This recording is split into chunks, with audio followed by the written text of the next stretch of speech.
उनका मुख भी मत देखिए, क्योंकि एक पुरुष अपने इस पत्नी का भरण पोषण करने के लिए, सुखी रहने के लिए कभी कभी कुकर्म भी कर देता है। कि मेरी पत्नी घर में बैठ के सुखी रहे। मेरा वेद, मेरा पुराण, मेरा धर्म कहता है कि माताओं को घर में सुरक्षित रहना चाहिए। लेकिन ये माताएं जो मंच पर बैठती है, एक तो उसको मंच पर बैठने का अधिकार नहीं है, क्योंकि उसको जनेऊ नहीं दिया जाता है, क्योंकि उसको महीने के 3 दिन रजस्वला में अशुद्धि हो जाती है। ऐसी कथावाचिकाओं को जब रजस्वला होती होगी तो मंच का क्या होता होगा? न कोई पूछने वाला है, न कोई समझने वाला है, और एक दिन उसको छुट्टी भी नहीं है। यही सब हमारे सनातन धर्म को बर्बाद करते हैं। सनातन धर्म में रहने वाले सनातन धर्म को काटते हैं अपना पेट भरने के लिए। रे मूर्खों, मर जाओगे तुम, पेट न भरेगा तेरा, शांति नहीं मिलेगी तुझे, लेकिन मेरे सनातन धर्म का कुछ बाल बाका टेढ़ा नहीं होगा। जो नर्तकियां कथा करती है स्टेज पर आकर, अभिशाप है। जो स्त्री महीने के 3 दिन को छोड़कर अपने केस के बाल को खुला रखती है, उस स्त्री का विनाश होता है। ध्यान दीजिए, अयोध्या में कई अपने मस्तक के बाल को खोल दी। अयोध्या का क्या हुआ? सीता मैया अपने सिर की बाल लंका में खोल दी। क्या हुआ लंका का? द्रौपदी अपने केस के बाल को खोल दी कि जब तक दुशासन की छाती का लहू नहीं मिलेगा, मैं अपने केस में जूड़ा नहीं लगाऊंगी। क्या हुआ? उन भारतवंशियों का क्या हुआ? तो स्त्री को अपने माथे के सिर के बाल को खुला कभी नहीं रखना चाहिए।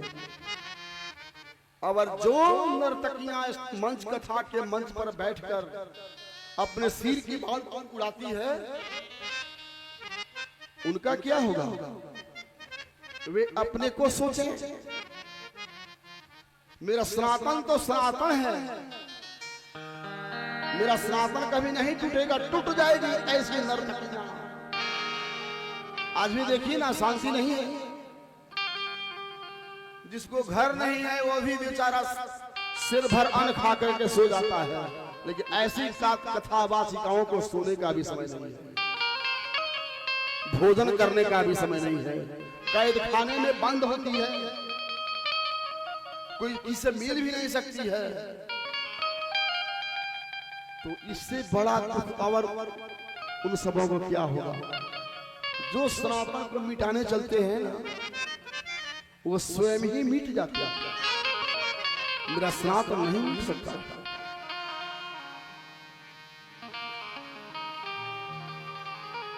तो पति और पत्नी की जोड़ी के बिना ये सृष्टि बेकार है। एक बात देखते हैं, बढ़ई मिस्त्री आता है काम करने, अकेला आता है कि जोड़ी में रहता है? अकेला रहता है जी, जोड़ा है ना उसका। राजमिस्त्री जो मकान जोड़ता है, अकेले जोड़ता है कि 2 मिस्त्री होता है? सब जगह 2 है। रथ के चक्के 2 है, पंछी के पंख 2 है, मनुष्यों के पैर 2 है, जहां जाइए 2 है। इसीलिए तो तुलसीदास जी ने संपूर्ण रामचरितमानस के चौपाइयों को बांधने के लिए दोहा लगा दिए। वो भी सभी चौपाइयों में भी 2 है। अरे दोहा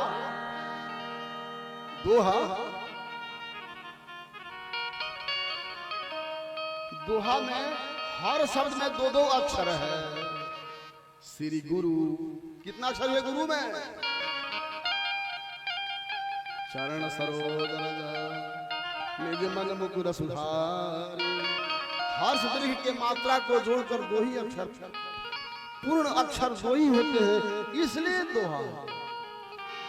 तो सब जगह दो है, स्त्री पुरुष को भी दो होना चाहिए। आज यदि हमारे परम पुरुष शिव रुद्र के रूप में आए तो मूल प्रकृति स्त्री के रूप में सती बन के आ गई। सदा शिव सर्ववरदाता दिगंबर हो तो ऐसा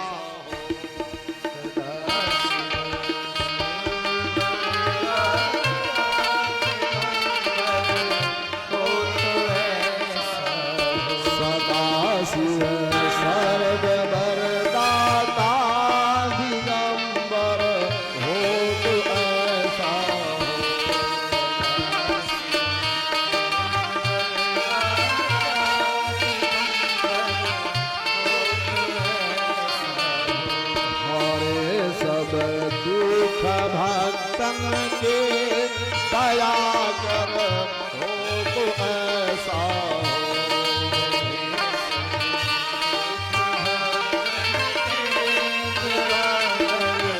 हो तो ऐसा सदा शिव सर्ववरदाता दिगंबर हो तो ऐसा।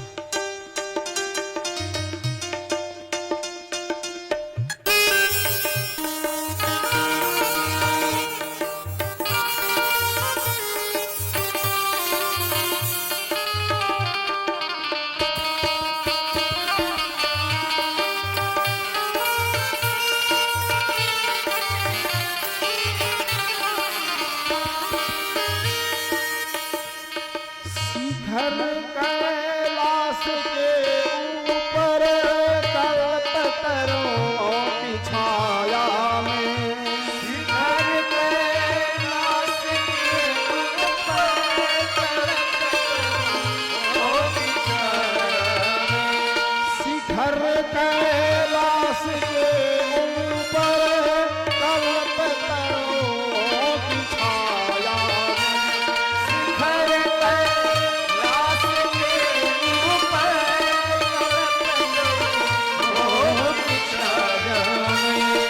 कल्पतरों की छाया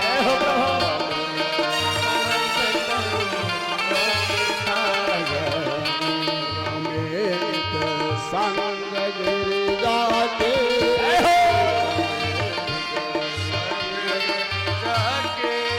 रमन बर हो तो ऐसा हो।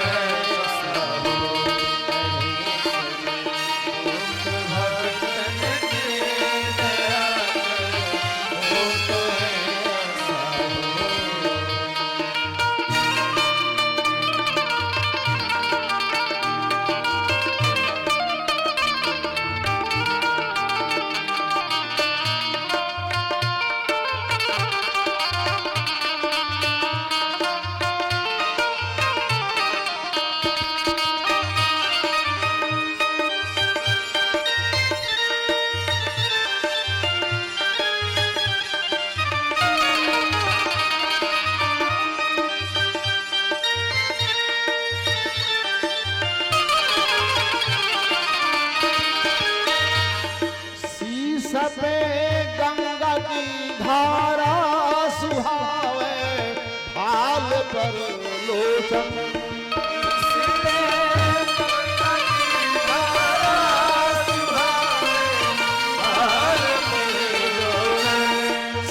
सपे गंगा की धारा सुहावे पर लोचन शीश पे चंदन सुहावे भाल पे लोचन सुहावे भाल पर लोचन सुहावे भाल पे लोचन कला चंदर के मस्तक पे कला चंदर के मस्तक पे मनोहर हो तो ऐसा हो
दिशाओं को अपना वस्त्र बनाकर पहनने वाले कैसा हो। अंबर कहते हैं वस्त्र को और दिशा कहते हैं दसों दिशाओं को। दिगंबर किसे कहते हैं जी? जो दिशाओं के ही दसों दिशाओं को ही अपना वस्त्र बना लिए हो, जो उसी को अपना वस्त्र समझ लिए हो, उन्हीं को दिगंबर कहते हैं। और उन्हीं दिगंबर की हम कथा सुन रहे हैं। मन लगा था समय का हो गया।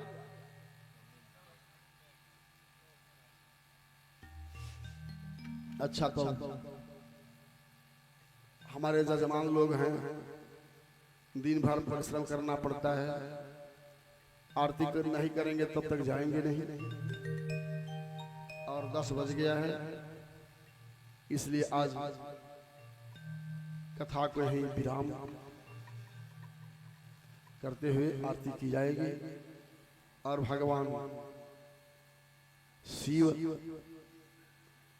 और भगवती सती, इन दोनों के विवाह का प्रसंग इसी महापुराण के दूसरे स्कंध, दूसरी संहिता 22वीं संहिता की कथा सुनेंगे। इस महापुराण में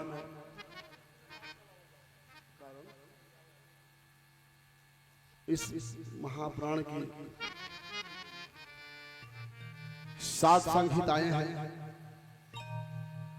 इन 7 संहिताओं में शिव पुराण की कथा व्यास जी के द्वारा रची गई है। तो जिसमें हम आज प्रथम संहिता को पार कर दूसरी संहिता में प्रवेश किए हैं। रुद्राक्ष की उत्पत्ति, रुद्राक्ष का प्रकार, रुद्राक्ष धारण करने के नियम, रुद्राक्ष किसको किसको धारण करना चाहिए, रुद्राक्ष किसे धारण नहीं करना चाहिए, रुद्राक्ष धारण करने का फल, इस सभी प्रसंगों को हम कल शिव और सती के विवाह की प्रसंग को सुनते हुए इसको भी सुनेंगे। तब तक के लिए आइए इस महापुराण में एक बड़ी सुंदर कथा आई है, इसको सुन लें, क्योंकि श्रोताओं का मन कथा में लग गया है। प्यास लगी हुई प्यास को बुझा देना चाहिए, लगी हुई प्यास को बढ़ाना नहीं चाहिए। आइए, भगवान शिव ऐसे हैं, ये तो भोलेनाथ, जिन पर इनकी कृपा हो गई उनका तो कल्याण हो जाता है। एक जुआरी था, वो किस जाति का था उसका नाम नहीं रखेंगे, क्योंकि हम नहीं जानते कि इस पंडाल में किस किस जाति के कितने लोग बैठे। तो इसमें तो जाति का नाम आया है, लेकिन वो किस जाति का जुआरी था ये हम नहीं बताएंगे। जुआरी का काम था प्रतिदिन जुआ खेलना, जुए में जो धन मिले उसको बेश्या को दे देना, बेश्या को सदा खुश रखना, यही जुआरी का काम था। जुआरी एक दिन रास्ते में कहीं निकला हुआ था, बड़े सुंदर फूल की बगीचा देखा। उस बगीचे को देखकर जुआरी के मन में आया, इतना सुंदर फूल है, इन फूलों को तोड़कर माला बनाकर यदि वेश्या के गले में माला डालकर देखूंगा तो वेश्या बड़ी सुंदर दिखेगी। ऐसा सोचकर उन फूलों को तोड़कर माला बना, माला बड़ा सुंदर बन के तैयार हो गई। जुआरी उस माला को देखा और वेश्या के रूप को देखा, मन से देखा, क्योंकि उसके मन में वेश्या अपना आसन बना ली थी, उसके मन में वेश्या बैठी हुई थी, फूल हाथ में लिया हुआ था, बड़ा खुश हुआ और दोनों हाथ में माला लिए हुए वेश्या के घर की ओर चल पड़ा। दौड़ने लगा। हो ना हो कहीं फूल इधर उधर गिर जाए तो बेसिया को नहीं मिल पाई, इसलिए जुआरी जोर से दौड़ने लगा। दौड़ने के क्रम में जुआरी का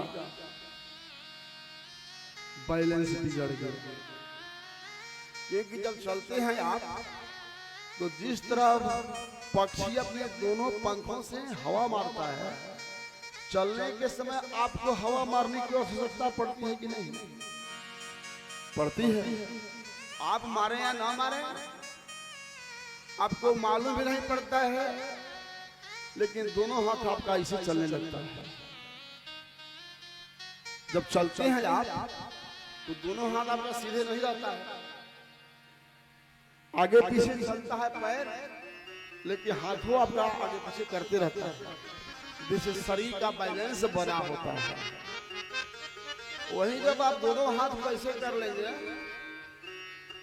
तो चलने में कठिनाई होगी। चल सकते हैं इस तरह नहीं चल पाएंगे, या क्या इस तरह चल सकेंगे?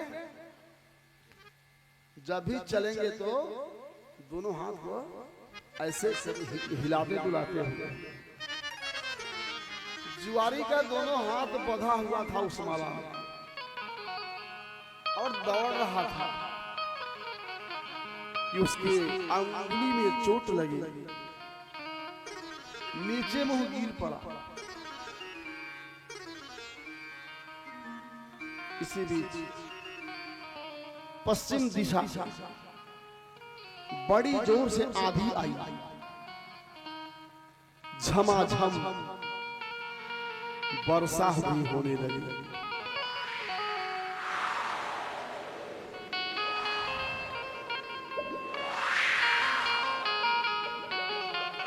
वर्षा से उस जुआरी का शरीर भीग के सराबोर हो गया। आंधी के झकोरों से शिकारी को ठंडा लगने लगी।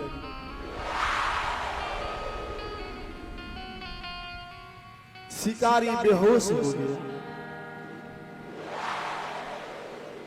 बड़ी देर के बाद शिकारी को होश आया, देखा एक बड़ी सुंदर भगवान की मंदिर है, जिस पर त्रिशूल लगा हुआ है। जुआरी मंदिर के अंदर गया, देखा कि बड़ा सुंदर एक भगवान शंकर का लिंग है। मंदिर और लिंग को देखते ही जुआरी का मन पाप से बदल गया। जुआरी का मन पवित्र हो गया। जुआरी अपने आप को धिकारने लगा कि धिकार है मुझ जैसे पापी को।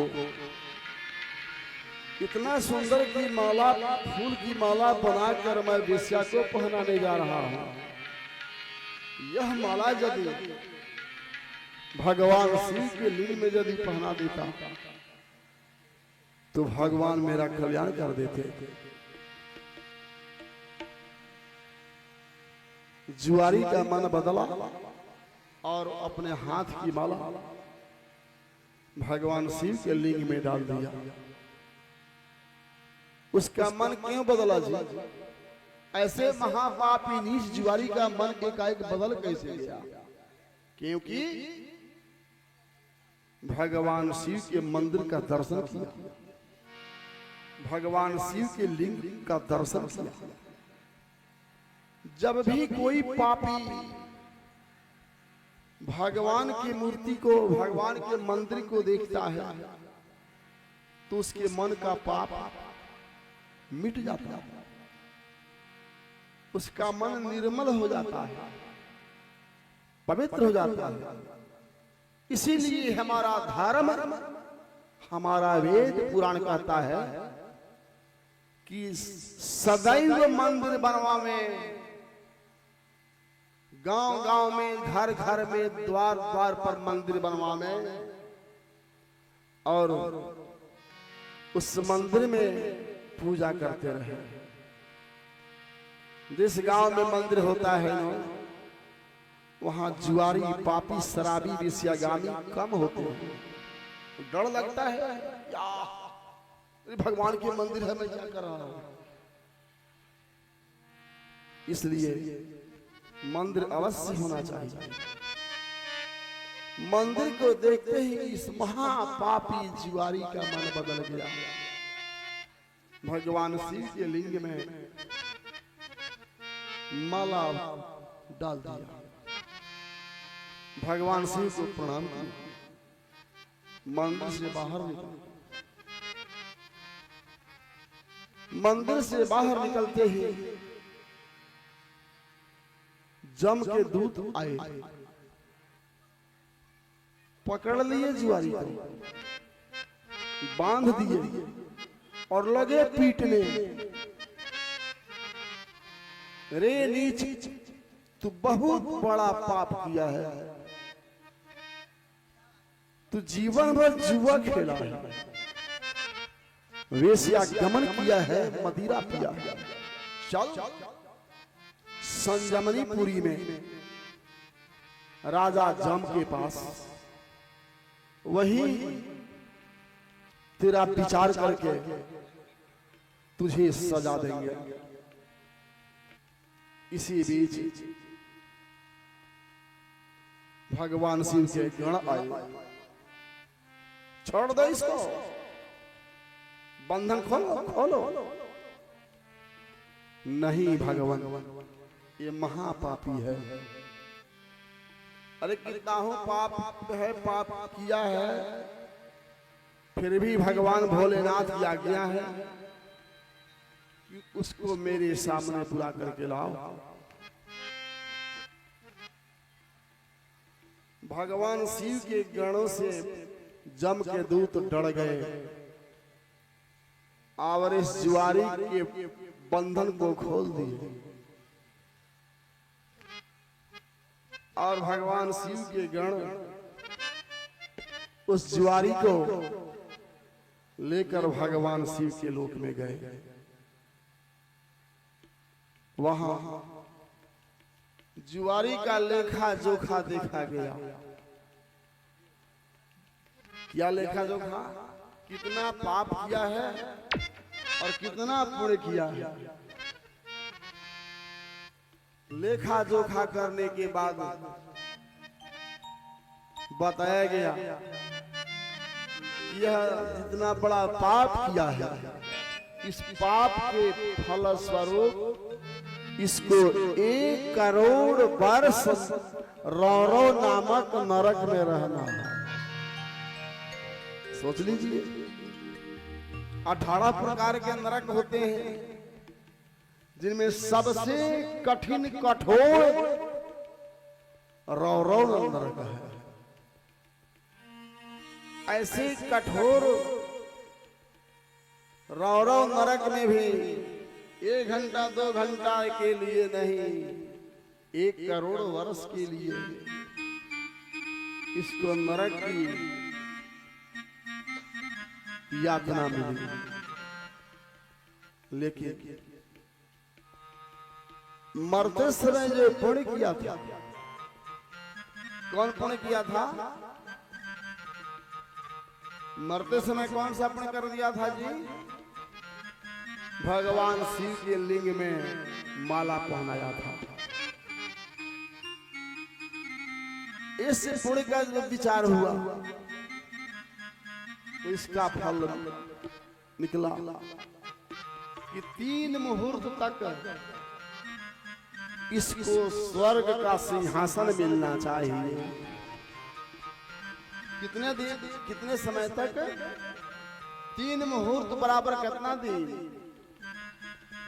रुआ सभे का मुहूर्त समझ में ना आई, और घंटा मिनट कहल जाए तो सीधे समझ जाए।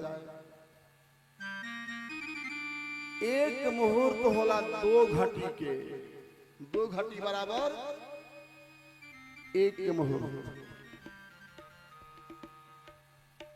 24 घंटे के अंदर 60-30 गो मुहूर्त होला। अब भाग लगाई, 30 मुहूर्त बराबर 24 घंटा। कई मिनट हिसाब कीजिए एक मुहूर्त का।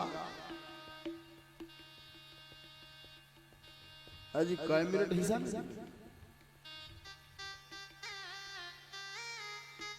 48 मिनट। एक मुहूर्त बराबर 48 मिनट। अच्छा 3 मुहूर्त के बाद 48 दिया कई घंटा जी? ये जोर देव का ही सब हुआ जल्दी।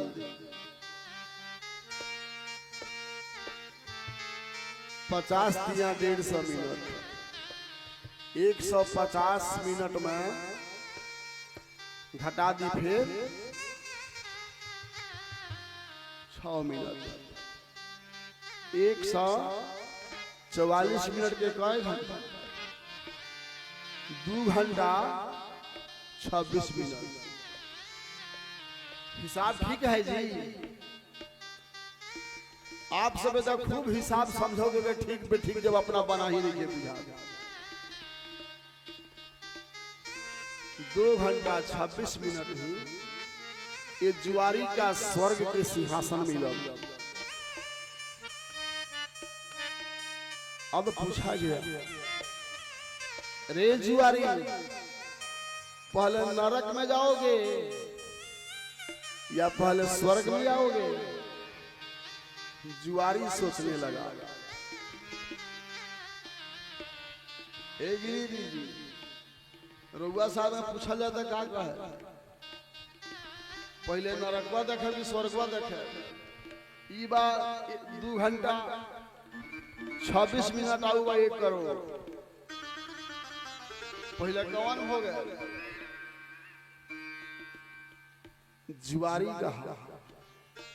सोचा कि न जाने 1 करोड़ के बाद, वर्ष के बाद क्या होगा, क्या जाएगा। काहे ना पहले 3 मुहूर्त ले लो। कहा हे भगवान, पहले मुझे 3 मुहूर्त वाला दे दीजिए, इसके बाद हम 1 करोड़ वाला लेंगे।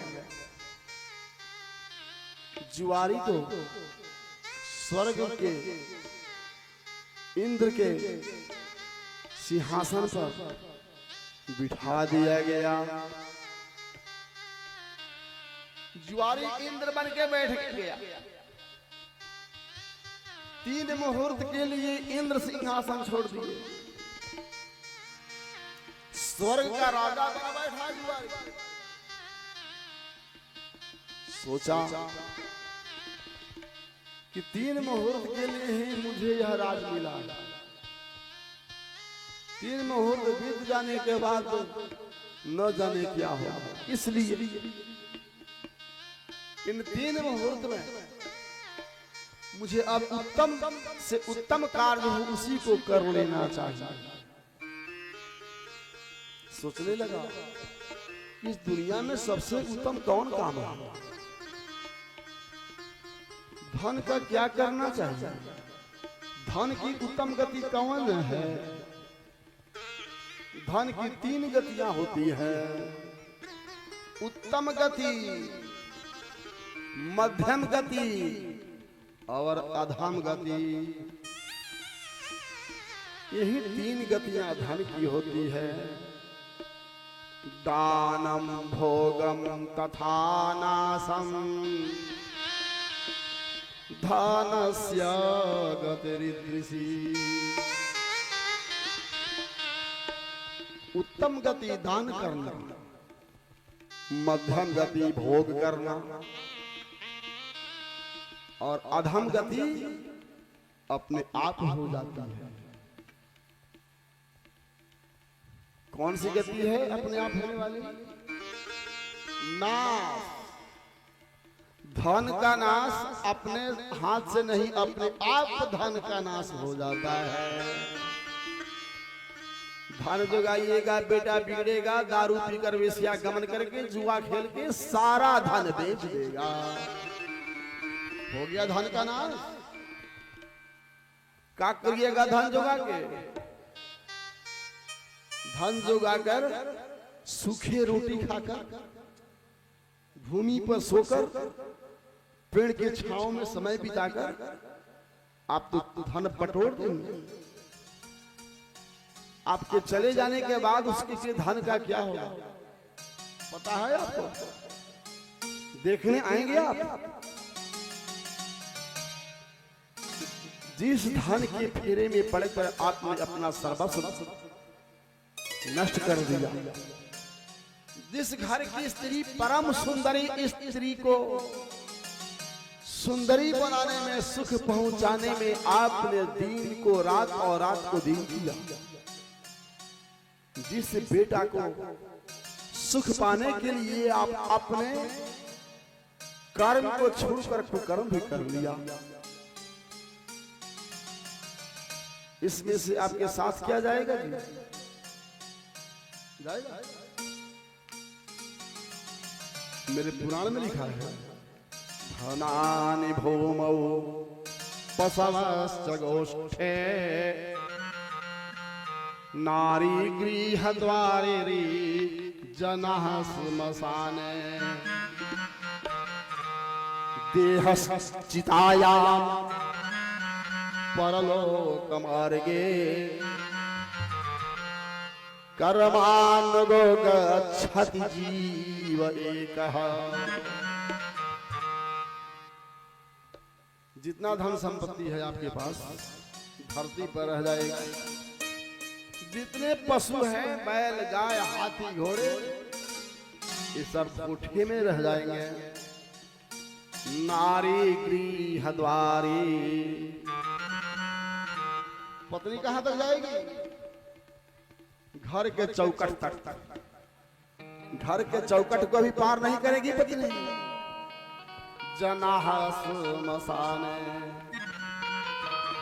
जितने आपके हित मित्र सखे संबंधी लोग बाग होंगे वे श्मशान तक जाएंगे। अब आइए, यह शरीर जो आपसे पाप और कर्म कुकर्म करवाया है, यह शरीर जाएगा देहश्चितायां, यह शरीर चिता तक जाएगा। आज चिता के बाद कौन जाएगा जी? शरीर चिता तक रह जाएगा, इसके आगे कौन जाएगा? परलोक के रास्ते पर कौन जाएगा? गच्छति जीव एकः, अकेला या जीव जाता है। फिर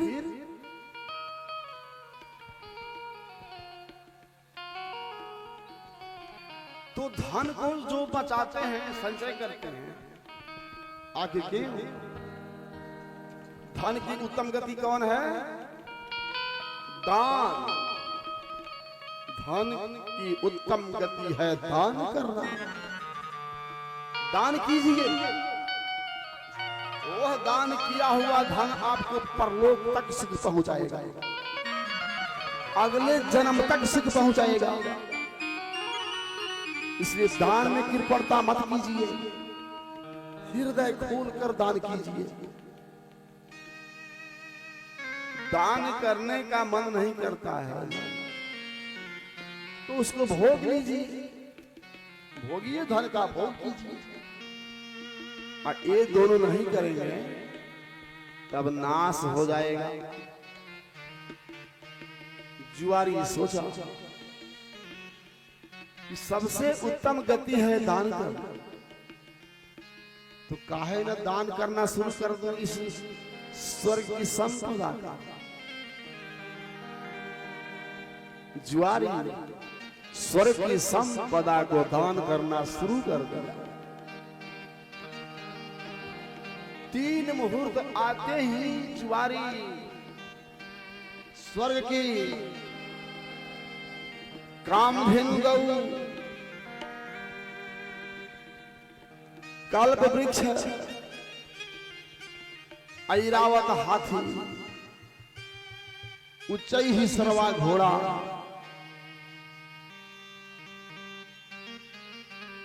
इत्यादि बड़े बड़े रत्न, इन सभी संपदाओं को दान कर दिया। किनको दान किया? दान लेने वाले कौन आए थे? देवताओं के गुरु कौन है? बृहस्पति जी। बृहस्पति जैसे सामर्थ्य गुरु को संपूर्ण स्वर्ग की संपदा जुआरी दान कर दिया। दान कब देना चाहिए? दान किसको देना चाहिए? दान कहां देना चाहिए? दान साधारण वस्तु नहीं है। आप सबों में दान आज तक किसी ने नहीं दिया है। अब ये है दान, ये है दान। आप लोग दान किए हैं? मैं कहता हूं आप दान नहीं दिए हैं, क्योंकि दान तो पात्र को दिया जाता है। कुपात्र को दान देने से नरक मिलता है। इसलिए कुपात्र को दान देकर नरक का द्वार मत खोलवाइए। पात्र किसे कहते हैं? पतनम त्रायते पात्रः। जो ब्राह्मण अपने आचार, विचार, शील, स्वभाव से नहीं गिरा हो, उसे पात्र कहते हैं। ऐसे पात्र को दान देना चाहिए। और यज्ञ के मंडप में, व्रत के उद्यापन में, तीर्थ के तट पर, ऐसे ऐसे पवित्र स्थान पर दान देना चाहिए। दातव्यमितदानम दीयते नोपकारिणे देशे काले च पात्रे च तद्दानम सात्विकम विदुः। यही दान है। तो दान करते करते जुआरी का 3 मुहूर्त बीत गया। आए इंद्र, हट जाओ, सिंहासन से उतर जाओ, जा 60 करोड़ वाले नरक में। भगवान शिव, भगवान विष्णु, ब्रह्मा, संपूर्ण देवता वहां उपस्थित हुए। बोले नहीं, अब यह जुआरी नरक में नहीं जाएगा। इतना ना दान करके बड़े प्राप्त कर लिया कि इसका नरक अब समाप्त हो गया। जुआरी नरक में नहीं गया, जुआरी स्वर्ग में ठहर गया। कुछ दिन बीतने के बाद वह जुआरी धरती पर मृत्युलोक में परम पवित्र पावन भगवान के भक्त के कुल में जन्म लिया। किसके कुल में जन्म लिया? भगवान के परम भक्त प्रहलाद जी थे। भगवान ने जिस समय प्रहलाद जी को अपने गोद में बिठाया, वचन दिए कि जाओ प्रहलाद, आने वाले भविष्य में तेरे वंश का मैं नाश कभी नहीं करूंगा। इसी प्रहलाद जी के पावन पवित्र कुल में वह जुआरी आकर के जन्म ले लिया। प्रहलाद जी के पुत्र बैरोचन और बैरोचन का पुत्र बलि, यही जुआरी बैरोचन का पुत्र बलि हुआ। 3 मुहूर्त स्वर्ग में स्वर्ग की संपदाओं को दान करने के कारण आज जुआरी मृत्युलोक में आकर तीनों लोकों का राजा बन गया। मृत्युलोक, पाताल लोक और स्वर्ग को कौन कहे जब अखिल ब्रह्मांड के नायक ही बलि के पास चले आए तब स्वर्ग बाकी नहीं उसका। इसलिए मेरे भगवान भोलेनाथ तो सदा भक्तों का कल्याण करते रहते हैं।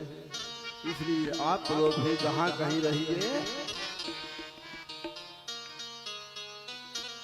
बिना शिव के नाम का अपना जीवन अधूरा समझिए। अब शिव के नाम के बिना आप जी भी नहीं सकते। इसलिए जीना है तो सुनिए, शिव नाम नहीं तो जीना क्या,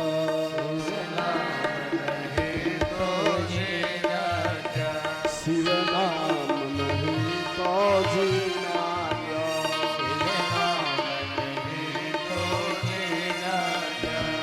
अमृत है शिव नाम जगत में, अमृत है शिव नाम जगत में, अमृत है शिव नाम जगत में, अमृत है शिव नाम जगत में, इसे छोड़ विष पीना क्या,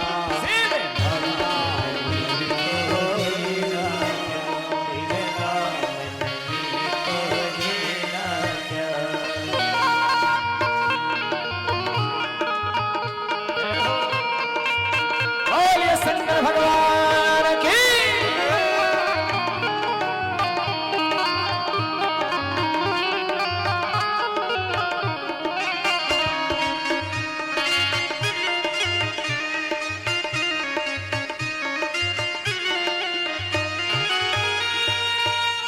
काल सदा अपने रस डोल, ना जाने कब शिव तक बोल, सदा अपने रस डोले, ना जाने कब सिर चढ़ बोले, काल सदा अपने रस डोल, ना जाने कब शिव तक बोल, काल सदा अपने रस डोले, ना जाने कब सिर चढ़ बोले, शिव का नाम जपो शिवा सरे, शिव का नाम जपो शिवा सरे, शिव का नाम जपो शिवा सरे, शिव का नाम जपो शिवा सरे, इस समय बरस महीना हरि शिव नाम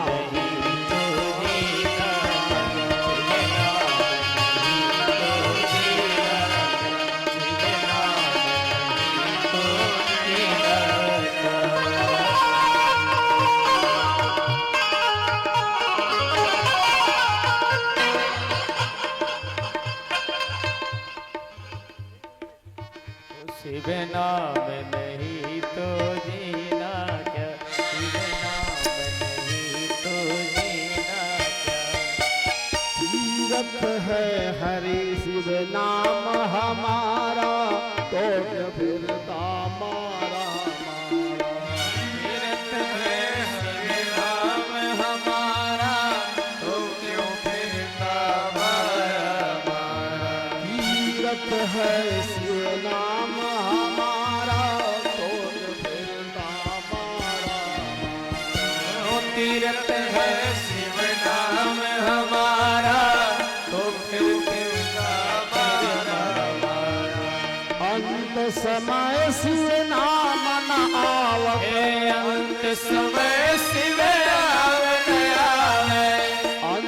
समय शिव नाम नावत, अंत समय शिव नाम नयावे, काशी और मधुर हरि नाम नहीं तो जीना क्या, शिव नाम नहीं तो जीना क्या। अमृत है शिव नाम जगत में, अमृत है शिव नाम जगत में, से छोड़ दिले रस मीना क्या, शिव नाम नहीं तो जीना क्या, शिव नाम नहीं तो जीना क्या। आइए नाम नहीं तो जीना क्या, शिव नाम नहीं तो जीना क्या, शिव नाम नहीं तो जीना क्या। भूषण से सब अंग सजावे, रसना पर शिव नाम नहावे। भूषण से सब अंग सजावे, रसना दे हरि नाम नयावे। भूषण से सब अंग सजावे, रसना पर शिव नाम नहावे। भूषण से सब अंग सजावे, रसना दे शिव नाम नयावे। देह पड़ी रह जाए यहीं पर, देह पड़ी रह जाए यहीं पे, देह पड़ी रह जाए यहीं पर, देह पड़ी रह जाए यहीं पे। कुंडल अवरण ये शिव नाम नहीं तो जीना क्या, शिव नाम नहीं तो जीना क्या। अमृत है हरि नाम जगत में, अमृत है हरि नाम जगत में, अमृत है शिव नाम जगत में, अमृत है शिव नाम जगत में। इस छोड़ विषय विष हरि बोल। शिव नाम नहीं तो जीना क्या, शिव नाम नहीं तो जीना क्या, शिव नाम नहीं तो जीना क्या।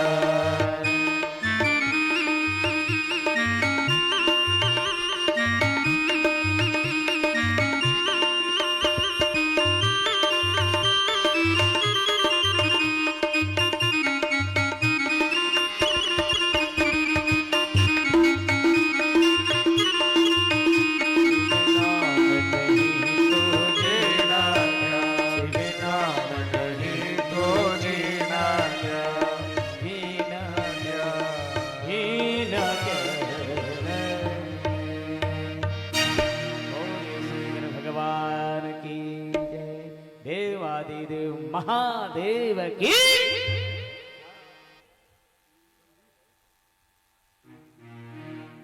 हरिओम, राधे श्याम, सीताराम, जय हनुमान।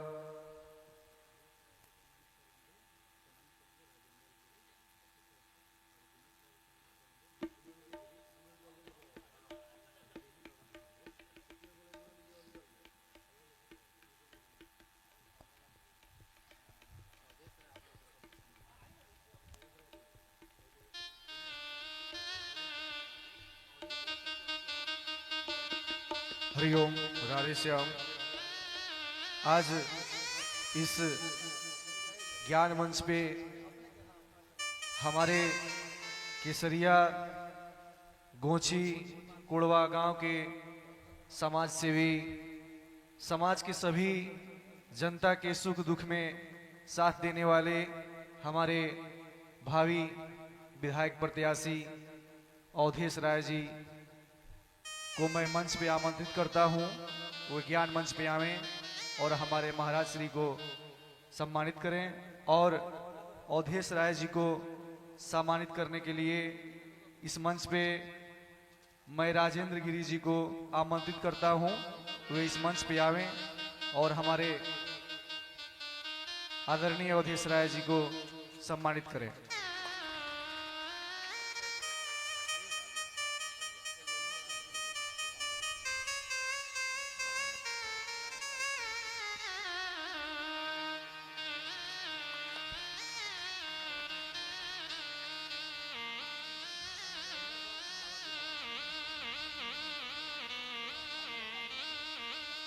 जोरदार तालियों से इनका स्वागत करेंगे।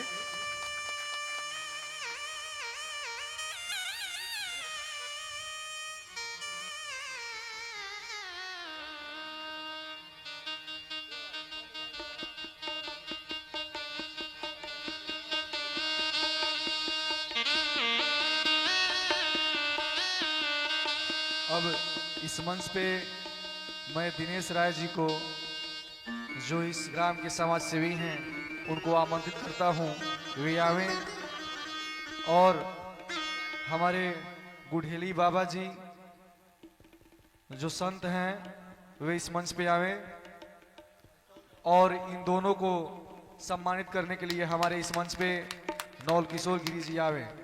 इन सभी का जोरदार तालियों से स्वागत करेंगे।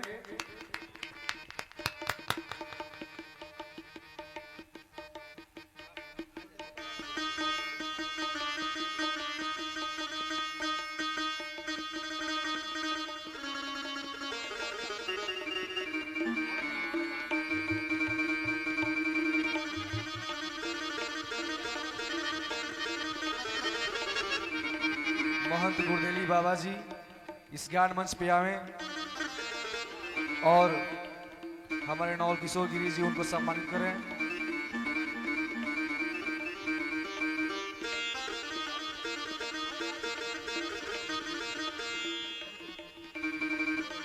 हमारे महंत गुरदेली बाबा जी को अवधेश राय जी सम्मानित कर रहे हैं। जोरदार तालियों से इनका स्वागत करेंगे।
हमारे अवधेश राय जी अब इस मंच को संबोधित करेंगे।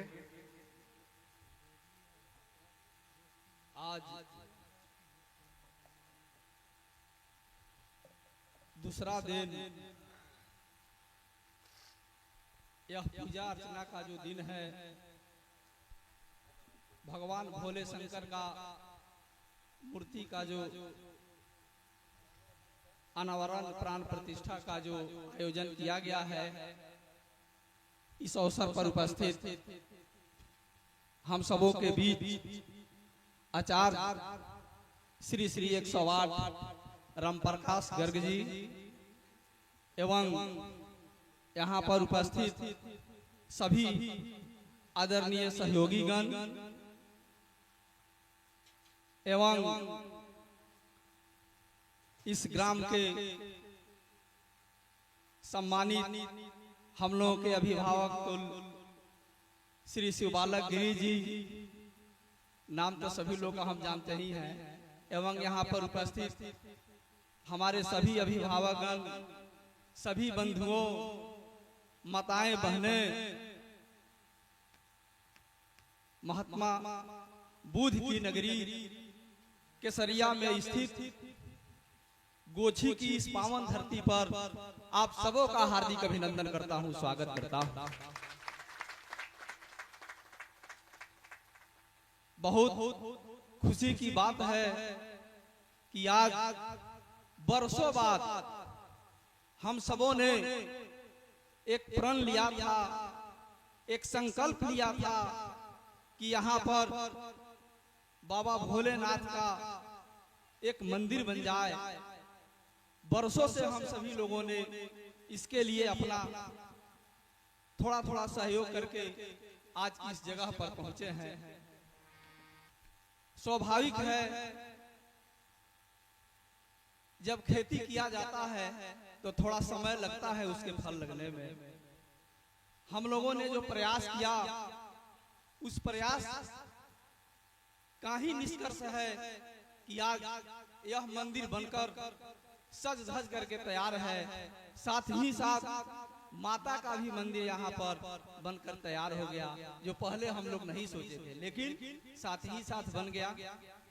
हमसे भी जो कुछ सहयोग का अपेक्षा किया गया था, अधिक तो नहीं, लेकिन जो बन सका हम भी इसमें सहयोग किए हैं। और हम तो नहीं थे, बाहर गए हुए थे, सभी लोग हमसे बोले, घर पर गए हुए थे कि 14 तारीख को आपको भंडारा का आयोजन है, वो आपके तरफ से होगा। हम तो कहे कि ठीक है, हम तो बाहर हैं, बाहर में तो बहुत सारा भंडारा का मुझे मौका मिला है, लेकिन यह मेरे लिए भी बहुत खुशी और गर्व की बात है कि अपने पंचायत में भी मुझे एक बार 14 तारीख का होने वाला भंडारा का आयोजन मेरे तरफ से किया जाएगा। यह मेरे लिए बहुत सौभाग्य की बात है। ऐसे भी यह धरती गंगा जमुनी तहजीब की मिसाल है। गोछी की धरती हमेशा शांति प्रिय रहा है। सभी लोग यहाँ पर एक दूसरे का सम्मान किए हैं, और विशेष हमारे आचार्य श्री श्री 108 श्री राम प्रकाश गर्ग जी के माध्यम से हम भी थोड़ी देर से सुने हैं प्रवचन, बहुत अच्छा लगा है। हर आदमी को अपने व्यस्तम समय में से कुछ न कुछ समय निकाल करके सत्संग में समय जरूर देना चाहिए। किसी भी आदमी का वह जीवन निरस हो जाता है जब वह सत्संग में नहीं जाता है। इसे आप मान कर चलिए कि ठीक है, हम लोग बहुत ज्ञानी हैं, बहुत जानकार है, साइंस बहुत बढ़ गया है, लेकिन धरती से उसे जुड़े रहने के लिए उसे सत्संग का सहारा लेना ही होगा, उसे सत्संग का सहारा लेना ही होगा। जैसे बाबा आज अपना कीमती समय निकाल करके हम लोगों के आग्रह को सुने हैं, अपने साथी कलाकारों के साथ भी यहाँ पर उपस्थित हुए हैं।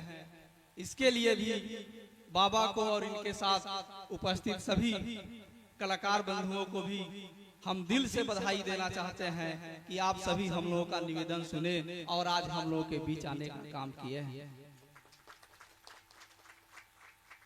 आज भोलेनाथ का मंदिर बनकर तैयार है, सज धज कर तैयार है। सभी लोग बोलते हैं महादेव, देवों में देव, जिनका नाम है महादेव। हम लोग तो थोड़ा बहुत समय निकाल कर पढ़ लेते हैं व्यस्तम जीवन से। अमृत पाने के लिए तो सभी लोग हैं, लेकिन जो विष को भी पाले वही महादेव है। इसीलिए सभी देवताओं ने भी इनको अपने से ऊपर माना है। तो हम लोग भी अपने व्यस्तम समय से निकालकर यह जब मंदिर बन गया तो डेली या जब भी घर पर रहें 2-4 मिनट समय निकाल करके यहाँ पर जो शिवलिंग स्थापित हुआ है वहाँ पर हम लोग अपना कुछ समय दें, पूजा अर्चना करें, भक्ति भाव में अपना समय थोड़ा दें। काम तो हम लोगों को है ही है। सारे लोगों को अपने जीवन में जो काम जिनको मिला है उसमें उनको फुर्सत नहीं है, चाहे कोई भी काम हो।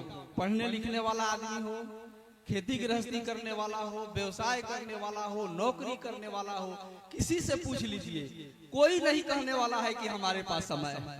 जो जहां है उसको वहीं फुर्सत नहीं है, लेकिन उस व्यस्तम जीवन से थोड़ा समय निकाल करके इस भक्ति भाव में भी देना हम लोग का अपना कर्तव्य बनता है। और यहाँ पर एक बार फिर हम अपने गोची ग्राम वासियों के तरफ से बाबा का हार्दिक अभिनंदन स्वागत करते हैं।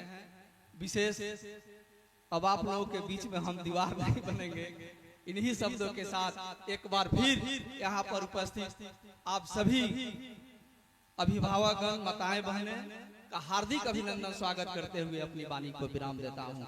जय हिंद, जय भोले शंकर।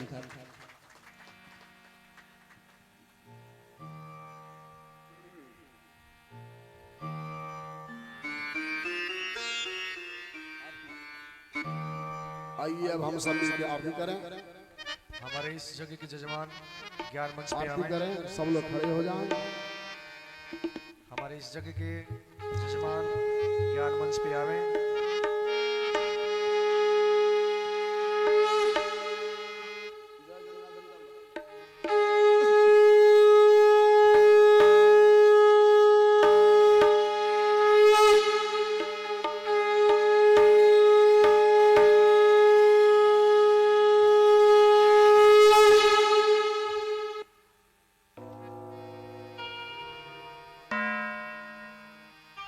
सभी खड़ा हो जाइए। जे भी यह जगह के प्रांगण में बानी सभी खड़ा हो जाइए। आप प्रेम से भगवान की आरती गाएं।